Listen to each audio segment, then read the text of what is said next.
ನಮಸ್ಕಾರ. ನನ್ನ ಹೆಸರು ಡಾಕ್ಟರ್ ಎಸ್ ಕಮಲಾಬಾಯಿ ಅಂತ, ಬೇಸಾಯ ಶಾಸ್ತ್ರಜ್ಞರು. ಸಮರ್ಥ ಬೆಳೆಗಳ ಬಗ್ಗೆ ನಾನು ಸ್ವಲ್ಪ ಮಾಹಿತಿ ಕೊಡಲಿಕ್ಕೆ ಇಚ್ಛಿಸ್ತೇನೆ. ಇಲ್ಲಿ ಕೃಷಿ ವಿಶ್ವವಿದ್ಯಾಲಯ JKVKಯಲ್ಲಿ ಕೃಷಿ ಮೇಳದಲ್ಲಿ ನಮ್ಮ ಅಖಿಲ ಭಾರತ ಸುಸಂಘಟಿತ ಸಮರ್ಥ ಬೆಳೆಯ ಒಂದು ಸ್ಟಾಲನ್ನು ನಾವು ಹಾಕಿದ್ದೀವಿ. ಇಲ್ಲಿ ಬಂದು ರೈತ ಬಾಂಧವರು ಹಾಗೂ ಎಲ್ಲರೂ ಬಂದು ದಯವಿಟ್ಟು ಇದನ್ನು ವೀಕ್ಷಿಸಬೇಕು. ಯಾಕಂದರೆ ಈ ಸಮರ್ಥ ಬೆಳೆಗಳನ್ನು ಬೆಳೆಯೋದರಿಂದ ರೈತರಿಗೆ ಭಾರಿ ಅನುಕೂಲ ಇದೆ. ಯಾಕಂದರೆ ಈ ಬೆಳೆಗಳಲ್ಲಿ ಮುಂದಿನ ದಿನಗಳಲ್ಲಿ ಹೆಚ್ಚು ಬೇಡಿಕೆ ಇರೋದರಿಂದ ರೈತರು ಬಂದು ತಮ್ಮ ಹೊಲದಲ್ಲಿ ಈ ಬೆಳೆಗಳನ್ನು ಬೆಳಿಬೇಕೆಂದು ವಿನಂತಿಸಿಕೊಳ್ಳುತ್ತೇನೆ. ಯಾಕಂದರೆ ಈ ಬೆಳೆಗಳಲ್ಲಿ ಹೆಚ್ಚಿನ ಪ್ರೋಟೀನ್ ಅಂಶ ಇದ್ದು ಜೊತೆಗೆ ನಾರಿನಾಂಶವೂ ಹೆಚ್ಚು ಇರೋದರಿಂದ ಆರೋಗ್ಯಕ್ಕೆ ತುಂಬ ಹಿತಕರವಾಗಿದೆ.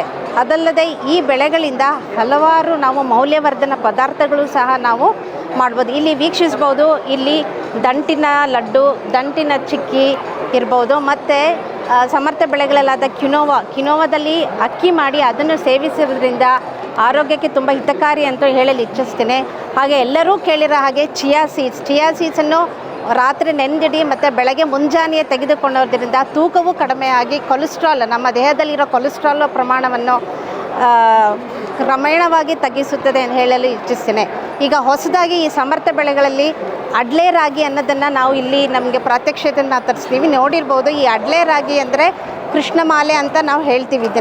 ಇದನ್ನು ನಾವು ಹೆಚ್ಚಾಗಿ ಈ ಅಡ್ಲೆ ರಾಗಿನ ಹೆಚ್ಚಾಗಿ ಇದರನ್ನು ಸಹ ನಾವನ್ನು ಸೇವಿಸಬಹುದು. ಹಾಗಾಗಿ ಇದರಿಂದ ನಾವು ರುದ್ರಾಕ್ಷಿ ಅಂತ ಮಾಡಿ ನಾವು ಪೂಜೆಗೂ ಸಹ ಉಪಯೋಗಿಸ್ಬೋದು. ಅದಲ್ಲದೆ ಇದನ್ನು ಆಭರಣಗಳು ಸಹ ಮಾಡ್ಬೋದು.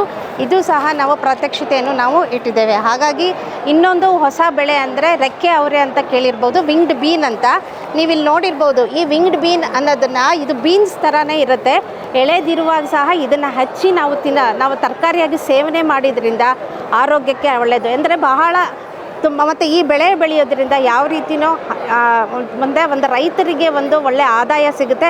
ಅದಲ್ಲದೆ ನಾವು ಮನೆಯಲ್ಲೂ ಸಹ ನಮ್ಮ ಮನೆಯಲ್ಲಿ ಹಿತ್ತಲಿಗೆ ಗಿಡ ಇರೋದ್ರ ಸಹ 1-2 ನಾವು ಈ ರೆಕ್ಕೆ ಅವರ ಬೆಳೆಯೋದ್ರಿಂದ ನಮ್ಮ ಮನೆಗೆ ಬೇಕಾದಂತಹ ಒಂದು ತರಕಾರಿ ಸಹ ಸಿಗುತ್ತದೆ. ಸೊ ದಯವಿಟ್ಟು ಬಂದು ಈ ರೆಕ್ಕೆ ಅವರೆ ಮತ್ತು ಈ ಅಡ್ಲೆ ರಾಗಿ, ಈ ಹೊಸ ಬೆಳೆಗಳಂತಹ ದಂಟು, ಕಿನೋವಾ, ಚಿಯಾ, ರೆಕ್ಕೆ ಅವರೆ ಹಾಗೂ ರೈಸ್ ಬೀನ್ ಅಂತ ನೀವು ಕೇಳಿರ್ಬೋದು. ಅಕ್ಕಿ ಅವರೆ ಸಹ ಇಲ್ಲಿ ಲಭ್ಯವಿದೆ. ಈ ಅಕ್ಕಿ ಅವರೆಯನ್ನು ಸಹ ಇದು ಸಹ ನಾವು ಮಾಮೂಲಿ ಹೇಗೆ ಹೆಸರು ಕಾಳನ್ನು ನಾವು ಪದಾರ್ಥದಲ್ಲಿ ಉಪಯೋಗಿಸ್ಕೊಂಡು ಸೇವನೆ ಮಾಡ್ತೀವಿ, ಅದೇ ಥರ ಅವುಗಳು ಬಂದು ಈ ರೆಕ್ಕೆ ಅವರನ್ನು ನಾವು ಚಪಾತಿ, ದೋಸೆ ಅಥವಾ ರೊಟ್ಟಿ ಜೊತೆನ ನಾವು ಪಲ್ಯ ಮಾಡ್ಕೊಂಡು ಸಹ ತಿನ್ಬೋದು. ಹಾಗಾಗಿ ನಮ್ಮ ದಿನನಿತ್ಯ ಸೇವನೆಯಲ್ಲಿ ಒಂದು ವೈವಿಧ್ಯತೆಯನ್ನು ಅಳವಡಿಸ್ಕೊಂಡ್ರೆ ಆರೋಗ್ಯಕ್ಕೂ ಒಳ್ಳೆಯದು, ಮತ್ತು ಏನಿಲ್ಲ ಅಂದರೂ ನಮ್ಮ ಆರೋಗ್ಯಕ್ಕೆ ಒಳ್ಳೆಯದಿರುತ್ತೆ.